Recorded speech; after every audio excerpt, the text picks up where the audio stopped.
Monsieur Carsanti, vous êtes président de Hewlett-Packard France. Et vous, ça fait 20 ans que vous êtes engagé sur le sujet de la mixité. Hein. C'est ce que vous nous avez dit. Ça fait très très longtemps que c'est un sujet qui vous tient très à cœur. Donc nous sommes vraiment enchantés de vous recevoir aujourd'hui et d'écouter à la fois votre conviction d'homme et de patron aujourd'hui d'une entreprise américaine. Donc ça nous intéresse aussi d'avoir votre perspective internationale. Nous vous écoutons. Voilà, d'abord, bravo pour le livre, parce que comme ça a été dit par mes prédécesseurs, c'est un livre très original et qui aborde le problème, je pense, avec une vision différente. Donc c'était nécessaire et ça apporte quelque chose de très important. Alors moi, je voudrais juste partager avec vous quelques idées, mais en écoutant les discours précédents, m'est revenue une anecdote. Parce qu'en fait, quand on parle des femmes et de l'importance de la mixité, d'abord, alors là on parle aux hommes hein, pour qu'ils changent les choses, mais d'abord il faut aussi se dire que les femmes peuvent changer les choses. Et m'est revenue une anecdote que je passais à mes managers dans certains meetings, où quand on cherche à nommer quelqu'un à un poste clé, un poste important avec parfois plusieurs centaines de collaborateurs, donc des jobs normalement qui attirent l'attention. On a du mal déjà dans des métiers comme les nôtres d'avoir un nombre de candidats équivalent entre les femmes et les hommes. Mais quand on y parvient, généralement, quand on commence un entretien avec une femme, au bout de quelques instants, ça ne dure pas très longtemps, l'entretien prend une tournure très intéressante parce que ce n'est pas elle qui vend son CV, c'est nous qui vendons le fait qu'elle est capable de faire le job et qu'on pense qu'elle est prête.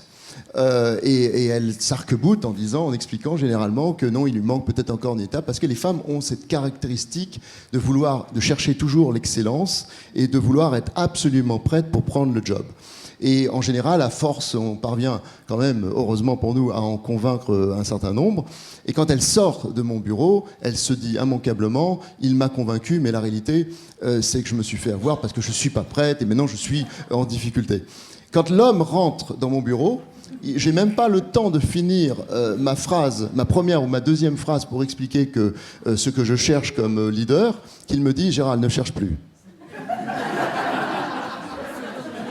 Tu l'as trouvé, je suis ton homme. » Et quand il sort, curieusement, il se dit exactement la même chose que la femme, mais pas pour la même raison. C'est-à-dire qu'il se dit « Je suis maintenant dans l'embrouille, parce que je suis peut-être pas aussi prêt que ce que j'ai dit à Gérald. » Donc ça, c'est une réalité. Là, les femmes ont cette nécessité de prise de confiance en elles, et on y travaille beaucoup chez HP.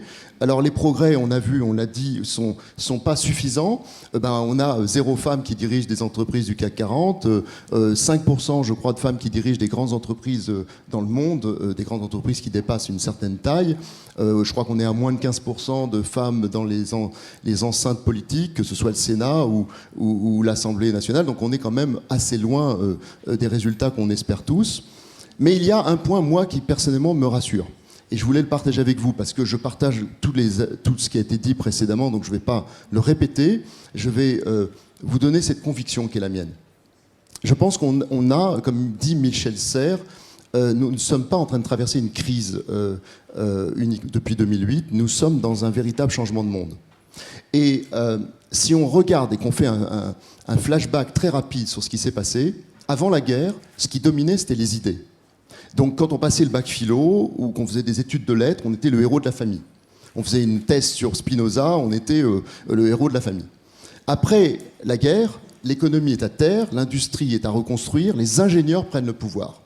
À ce moment-là, les mathématiques deviennent le critère de sélection. Et il faut bien l'admettre, les écoles d'ingénieurs, les universités scientifiques ne fournissent pas suffisamment de femmes, en tout cas dans certaines industries, certaines sont ici, et celle d'HP en est une, le numérique a besoin aussi d'ingénieurs.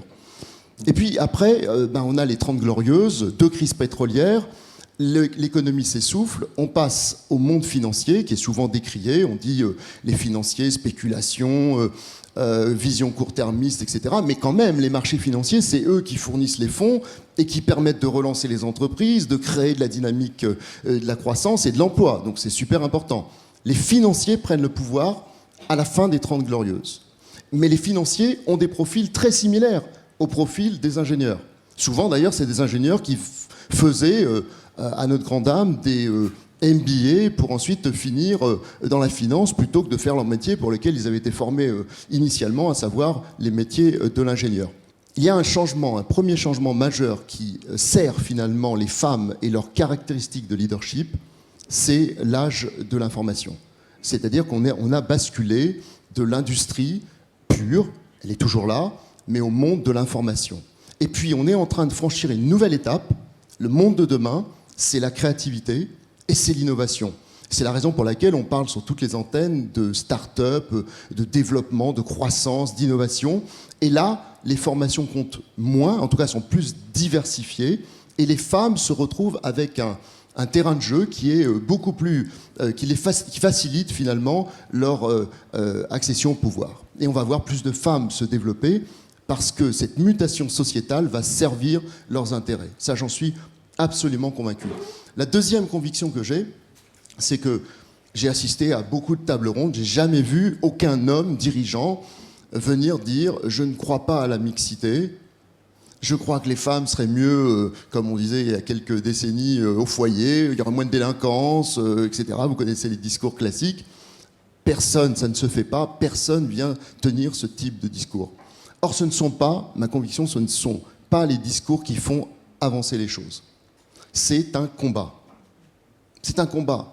Les femmes ont acquis le droit de vote, les femmes ont acquis le droit à l'avortement sous certaines conditions. Eh bien, les femmes vont devoir acquérir le droit à une égalité professionnelle, à l'égalité des chances, de la même façon. C'est un véritable combat et il faut le faire par des actions. Alors, on citait tout à l'heure les quotas. Moi, j'étais vraiment, au début, je le dis, j'étais contre les quotas. Je trouvais que c'était assez humiliant, finalement. Et puis, je me suis rangé à l'idée que, finalement, c'était la seule solution, pour en tout cas démarrer. Donc, nous, on l'a fait chez HP depuis 4 ans. J'ai pris la présidence d'HP France il y a 4 ans. On l'a fait à 2 endroits. Le premier endroit, au niveau du comité de direction. On a décidé d'avoir, peu à peu, une mixité parfaite. On est à 50%. Et on est à 50% sur les fonctions, parce que ça, c'est assez classique. On trouve beaucoup de femmes dans les fonctions. Mais on a également une mixité absolue dans le business. On fait plusieurs milliards en France de chiffre d'affaires. La moitié est aux mains des hommes, l'autre moitié est aux mains des femmes. Or, HP France, et je ne le dis pas pour me mettre en avant ce soir, mais juste pour dire quel est l'impact au niveau du résultat, depuis 2 ans, HP France, dans HP Global, est dans les 5 pays les plus performants. Donc, comme je le dis habituellement, je ne sais pas s'il y a une corrélation directe entre les deux faits que je viens d'évoquer, et personne ne peut me démontrer qu'il n'y en a pas. Donc, la réalité, c'est que à chaque fois qu'il m'a été donné d'atteindre une certaine forme de mixité, j'ai eu plus de performances et plus de résultats. Et je voudrais aussi dire que ce qui fait la force finalement des femmes, on l'oublie, on parle souvent du leadership féminin. Je ne crois pas qu'il y ait un leadership féminin versus un leadership masculin. Je crois qu'il y a des caractéristiques dans le leadership. J'ai la chance d'enseigner à HEC le leadership depuis 10 ans. Et je pense qu'il y a des caractéristiques qui ne sont pas dosées de la même façon. Les femmes sont plus développées sur certains points, les hommes sur d'autres. Et donc, ce qui fait que la complémentarité est extrêmement forte. Je voudrais mettre 4 points en avant, qui, de mon point de vue, sont les points qui permettent aux femmes d'être vraiment efficaces. Le premier point, c'est les femmes gèrent leur ego différemment des hommes. Je ne dirais pas mieux ou moins bien, différemment. Beaucoup d'hommes sont narcissiques dans le comportement. Et on connaît les déviations du narcissisme quand il n'est pas maîtrisé.